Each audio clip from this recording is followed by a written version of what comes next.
Fourth Sunday in Lent. Traditionally, this Sunday is called Latere Sunday. It's a Latin word for rejoice. It's the halfway point. Oh, I'm getting like feedback.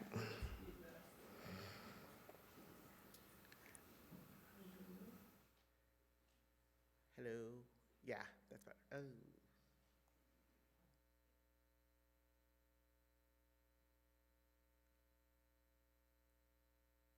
It is the halfway point of the Lenten season and a moment of reprieve from what is a sober and sometimes somber season in the Christian calendar. It is a time to rest and reflect on life beyond the cross. The way I process that, it's like when you come down with the bug or the flu and you are tired, your nose is all chafed and chapped from blowing and not having the aloe Kleenex, and you're restless and you just want it to end, whatever it is. And all you can think about as you lay in the bed, both restless, listless, and exhausted, is, ooh, when I get better, I'm gonna do this. Some of it's lofty, like clean out the closet and clean up the attic. And you know good and well you're not going to do that. But some of it are the smaller things. Have your favorite food, or go for a walk, or read that book when you can keep your eyes open. But somewhere you know that you will get better and things will return to normal. But this season offers more layers than that, even still. In the days of these things happening, the original journey to the cross, it wasn't linear like it is for us now. We take these 40 days and we know what happens, but we know what the end's gonna be. We know how it ends up. They had no idea. Things were happening in multiple places. There was no social media or blogs or anything to share up to the minute information on the political, social, and spiritual unrest. I often ask myself, how did they do it? Getting word out about what was going on with this Jesus fella and the drama in the church? What was it like for the oppressed and the marginalized? Were they like, look, don't tell me nothing else. I got my own life to worry about. That leads me to my own history. How did my ancestors do it? How, in the midst of enslavement and abuse, subjugation, and all the horrors, how some of them knew that they would die still not having received the promise of freedom? It wasn't a sickness they could wake up from. How did they find the strength to rejoice, to dance, to sing, to marry, to commune, to laugh? Today, I will try to answer that question. It might be in an unexpected or unorthodox way, because today's sermon title is The Gospel According to Janet Jackson. Oh, it did make it on the thing. Okay. I will start, as I often do, with the process of pastoring for me. When I sent over what I was preaching to Megan after she probably prayed and fasted that I would, the sermon was going one way. I had checked the lectionary. I was like, oh, bam, got that. John 3:16, cool, anytime. And then it went another way. I am not the pastor that has a bunch of messages in the hopper and just can go through my digital file and pull the one I think is ready. I wait. You're welcome. I wait, I gotta hear it, I've gotta feel it. It's like a musician. Side story, here we go. I was in a choir, and there was like this one person who couldn't hear the entrance to the song. And sometimes you don't know that every song, if you have an ear for music, I cannot hold a key, but I can hear. If you have an ear for music, there's a little pocket. It's like double dutch when you're trying to get in the rope. It's this little pocket where you know you come in. And this person always came in early or late. We're trying to sing total praise. The tenors, the altos, the sopranos, the choir director is ready. And they just be in their own tune. So eventually, as they stood beside me, I told him, just don't even come in until after the verse starts.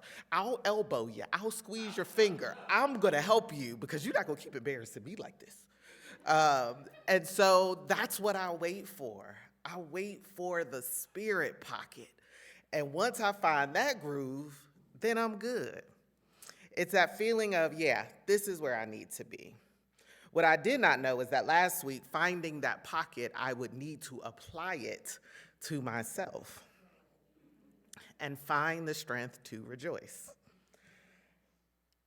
The Bible is full of a certain word that I want to bring to our attention today. That word is choice. The choice to rejoice. In Deuteronomy 30:19, it says, I've set before you life and death, the blessing and the curse. So choose life that you may live. I rarely like the King James Version, but I do like because it'd be like, choose you this day, and that just feels real powerful. In Joshua 24:15, it says, choose for yourself today whom you will serve. Moses 3:17, thou mayest choose for thyself, for it is given unto thee. Psalms 25:12, who then are those who fear the Lord? He will instruct them in the ways they should choose. 1 Corinthians 12, God allows mankind the gift of choice. Galatians 5:22-23, joy is a choice. It's a fruit of the Spirit that the Holy Spirit bears in us. Choice is an act of selecting or making a decision when faced with two or more possibilities. It is one of the tenets of our Anabaptist faith, the need to choose freely our baptism. We choose what we'll wear every day, what we will eat, who will we sit by at church, what donut will we select. On the course of any given day, it is estimated that the average person makes 35,000 choices. 35,000 decisions.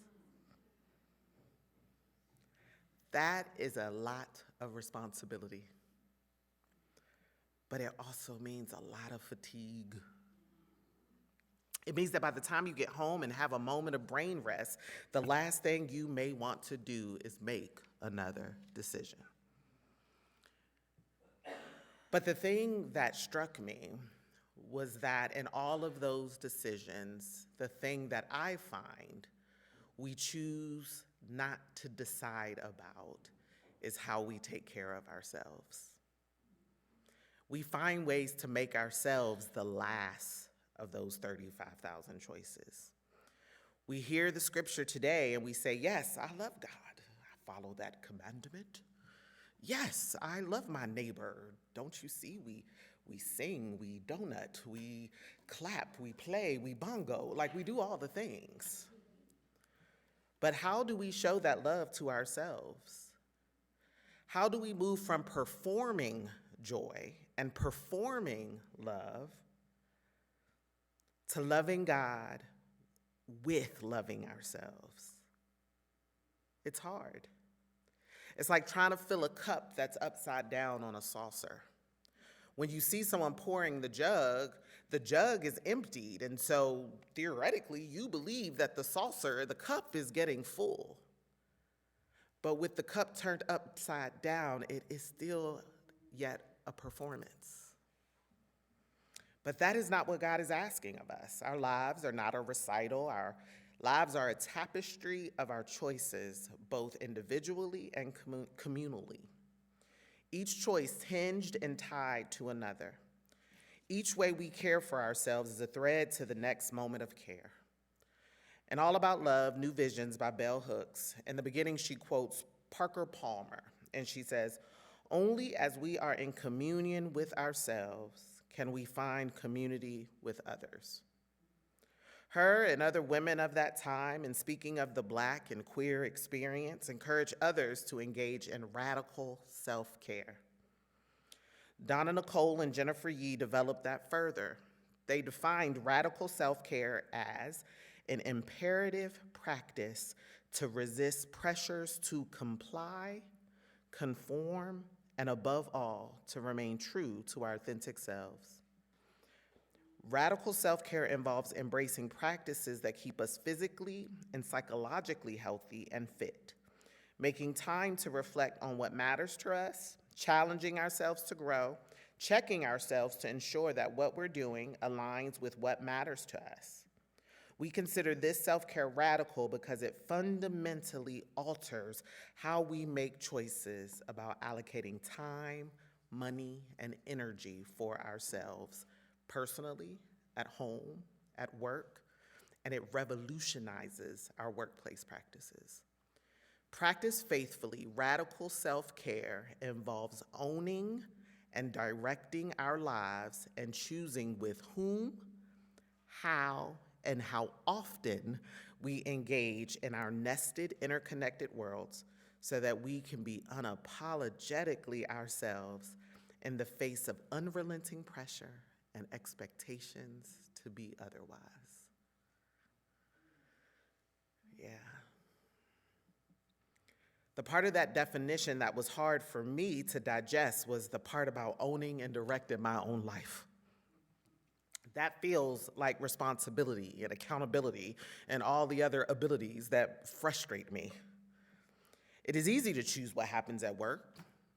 I can pick what happens for dinner. Well, okay, maybe. But being tasked with choosing and faithfully practicing choosing joy for myself, that I may be hands, feet of God and on this side of heaven, that is a tall order.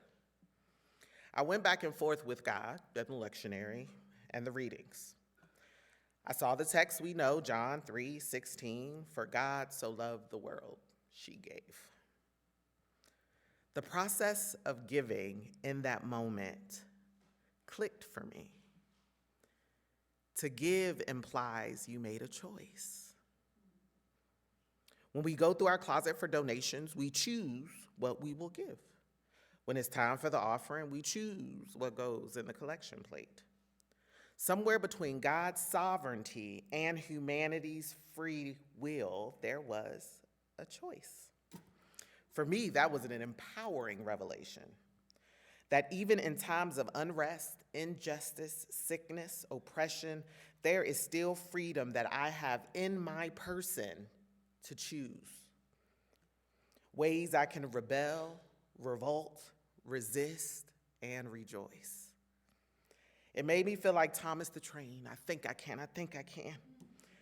I can choose joy, but not in the cliched, hallmark, stenciled sign above the fireplace way, but in a real, I think I can do this kind of way.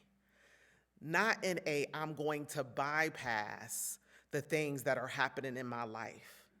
I'm gonna bypass that trans folks still can't go to bathrooms and are dying every day. I'm gonna bypass that Black people are still being state-sanctioned murdered on the streets. No, I'm not saying bypass the life that we're living now. I'm saying in the midst of it, you still have a choice. It's not about faking it or performing happiness or joy or whatever, because happiness is circumstantial. Happiness is an emotional response expressed through your limbs, your senses, your face. But joy, I wish I had a hand mic because I come out here. But joy, baby, joy is a practice. It is a posture. It is an internal rhythm and state of being that defies circumstances, whether you're on the 1 and 3 or the 2 and 4. Joy moves your body. In Hebrew, the word for joy is simcha. Simcha is not a feeling, it's an experience. Last year, me and my wife embarked on an experience to Kansas City to see Janet Jackson, where she performed many of her hits. One of the songs she performed was Control. Control. Now I got a lot. That's the hit. Okay. In the song, she chronicles her maturity and evolution from being a teenager and having to do what people told her to do. But then there came a point where Miss Jackson, if you're nasty, she realized that she had her own mind and could make her own decisions. How free is that? We're often taught that control is a negative word. It is often used to describe manipulative behavior being enacted upon you. But there's more to that. It also means to take into account. Listening to that Janet song made me question everything. I thought about control, being in control, times I've been controlled. In the song, she wasn't talking about dictating anything to anyone. She was reveling and rejoicing in the fact that she was responsible for herself, for her decisions, and for her joy. Control, when not used as a tool of oppression, but instead applied to our autonomy over our own choices, is sacred. It's an act and exercise of liberation, faith, sacrifice, and love. I realized through the text, and Janet, that is how, in the midst of our busy, hectic, hard, sad, and also beautiful lives, we can still rejoice. That's how they did it. It's a choice. From that place, the place of renewed joy, it turns the cup right side up. We are able to receive from the spout where the glory comes out. We are able to receive kindness and grace from ourselves and others, and with a cheerful heart, then give. Give our time, our tithe, our treasures. There's enough in the reserve to give freely and from the abundance of our hearts, and not from a sense of obligation or guilt. But you have to choose it. You not only have to yield to the idea that you are in control of it, you have to be willing to wield that control. What could you do if your giving and your time and your sacrifices were not attached to obligation? If in this capitalistic world you did not equate and parallel your giving with your worth? If you knew that you were enough because God made you enough, and the more you pour into that enoughness, the more you have to give. For God so loved the world, she gave.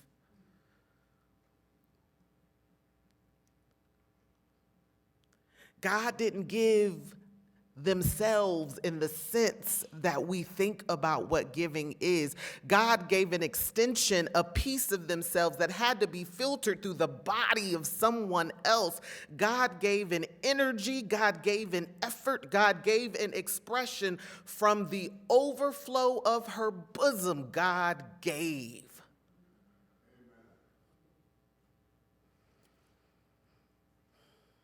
God loved us. God loves us. And it's that unending, unconditional, unshakable, infallible, relentless love that he gave his brown son so that we could experience that love in its human form, but also have a blueprint of what love looks like expressed. As Jesus performed miracles, when he healed the blind, he didn't give them his eyesight, he restored theirs. When we give food and alms and all of the things, it's not in an attempt to make your cupboards bare. But when you make room for more you can give. But it has to be internal. It has to be the choice to love you first. It has to be the choice to pour into yourself first. It has to be the choice to upturn the cup.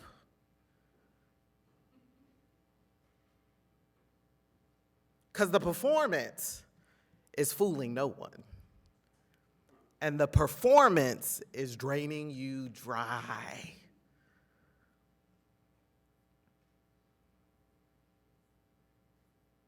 Today, for our practice of liberation, for our Lenten journey, you know I always have these grand ideas of communal things.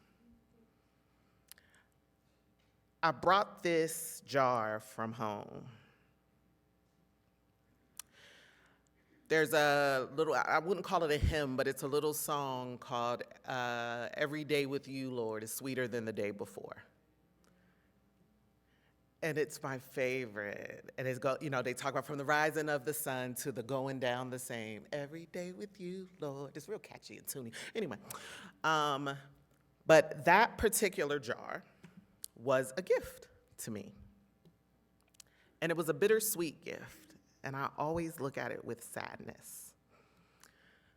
My son's father, who died by suicide about 6 years ago, gave me that.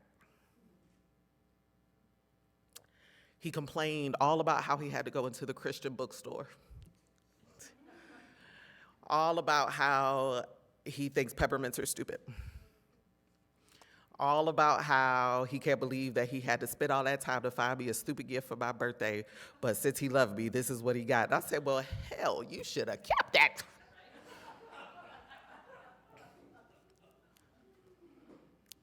But I look at it and I think about him often. But this week I wanted to repurpose it and let it be full of that sweetness. So I chose to bring it here. From now on, I'm going to call that the joy jar. I recognize that in choosing joy, that journey is hard and it has challenges. Mirroring the uncertain paths of our ancestors, those that walked with faith as their guide amidst the trials. In the spirit of knowing that and embodying the choice to rejoice, we're going to fill this joy jar. Lent is not just about what you give up. For some of us, we've already given up so much we don't have a piece of Lent for Lent.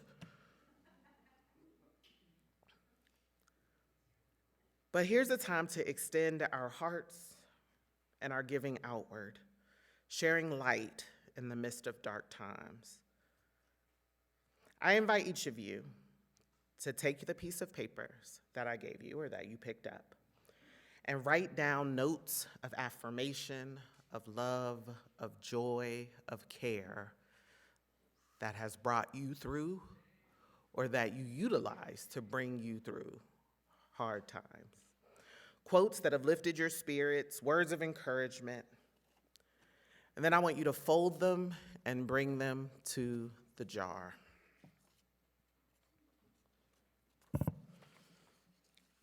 In moments of doubt and weariness, let this jar be our joy jar.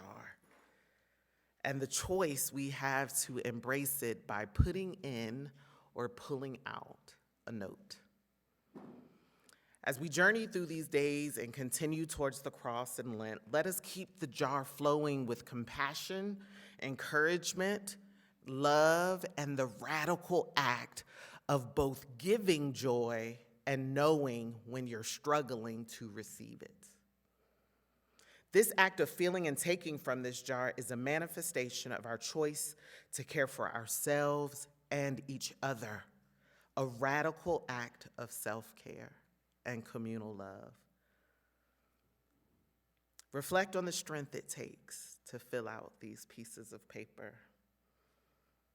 Just as our ancestors found ways to rejoice, to dance, to sing through their darkest hours, so too can we. Through this simple act, we not only choose joy for ourselves, but spread it, turning our cups up, ready to receive and share the abundance of love that flows from our faith. As you write your notes and bring them to the jar, let us remember that choosing joy is not only an act of personal faith, but a collective embrace of hope and love, a true manifestation of God's unending grace among us. Let us fill the jar.